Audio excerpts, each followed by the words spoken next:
बातमीपत्रात आपलं पुन्हा एकदा स्वागत। भारत दौऱ्यावर आलेले सिंगापूरचे पंतप्रधान लॉरेन्स वोंग आज नवी दिल्लीत पंतप्रधान नरेंद्र मोदी यांची भेट घेणार आहेत।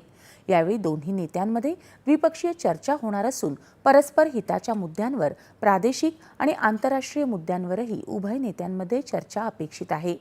सिंगापूरचे पंतप्रधान वोंग राष्ट्रपती द्रौपदी मुर्मू यांचीही भेट घेणार आहेत। लॉरेन्स वोंग यांनी काल केंद्रीय आरोग्य मंत्री आणि भाजपाचे राष्ट्रीय अध्यक्ष जे.पी. नड्डा यांची भेट घेतली।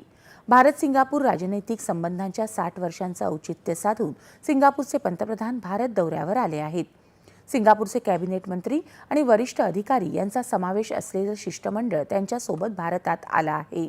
पंतप्रधान झाल्यानंतर वोंग यांचा हा पहिलाच भारत दौरा आहे। यातून दोन्ही देशांमधली भागीदारी अधिक दृढ करण्याची उभय देशांची कटिबद्धता अधोरेखित होत आहे।